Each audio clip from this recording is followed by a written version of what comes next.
Amid surge of faith, an ugly political battle has also erupted. War of words continue between the BJP and the opposition over the consecration ceremony of the Ram Temple in Ayodhya on the 22nd of January next year. Several opposition leaders are boycotting the consecration ceremony, citing what they call politicization of the event by the BJP. Meanwhile, sources suggest that Mamata Banerjee is also likely to skip the Mandir unveiling event. Opposition also attacked the BJP and the Prime Minister for allegedly making the temple unveiling a political event. Sam Pitroda, the chairperson of the Indian Overseas Congress, said he is bothered by the Prime Minister devoting more time in the temple. Remember, Sitaram Yechuri had claimed that religion is a personal choice and not to be converted into an instrument for political gain. The BJP has hit back with Union Minister Meenakshi Lekhi saying that invitations were sent to all, but those called by Lord Ram will be the only ones to be there at the ceremony. We have seen that the nations based on religion, whether it is Israel or Pakistan, are very different from nations built on democracy, freedom, human rights, diversity, inclusion, like America. That's what we want. Sam Pitroda is a very good example of how far removed Congress and Rahul's Congress in particular is from the psyche of India, from the soul of India, from what Indians and every Bharatvasi wants. When nation is all involved in Ram Temple, Ram Mandir, Diya Jalao, okay, that bothers me. To me, religion is a personal thing. Don't confuse it with national agenda. इनके target करने से क्या होता है? Bharat secular है और secular इसलिए है कि यहाँ पे मेजॉरिटी पॉपुलेशन हिंदू है।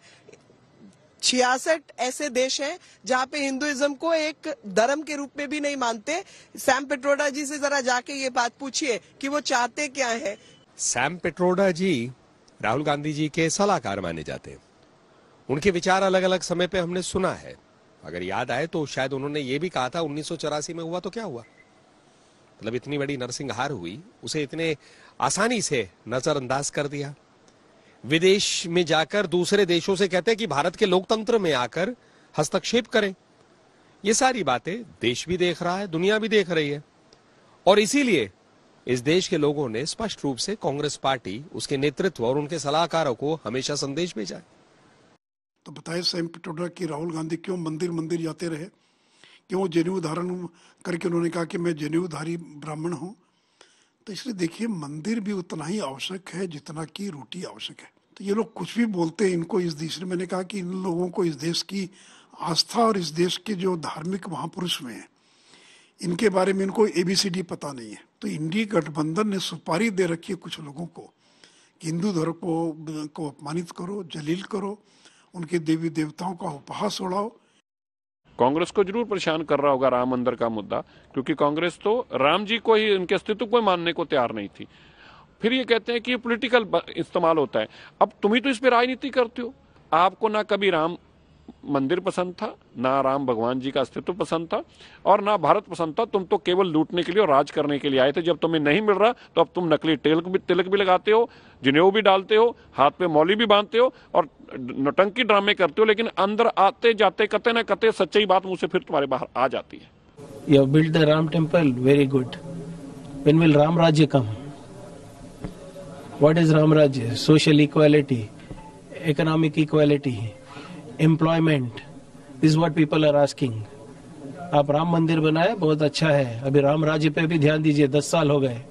हकीकत है कि रामचंद्र जी का व्यक्तित्व इतना बड़ा है और उनके नाम से लोग राजनीतिक फायदा उठाएं, ये गलत बात है। उनके डेकोरम के खिलाफ है ये बात कि आप उनका नाम लेके अपने वोटों को ध्रुवीकरण करें, लोगों के ऊपर जुल्म करें, मस्जिदें तोड़ दें, ये सब कुछ करें। तो राजनीतिकरण तो कर ही रहे हैं। रामचंद्र जी सिर्फ इन्हीं के हैं, वो तो सबके हैं, पूरे हिंदुस्तान के हैं। मुसलमान भी उनकी इज्जत करते हैं, एहतराम करते हैं। तो वो अगर जाए और अपनी आस्था से जाए तो इसमें हरज भी नहीं है।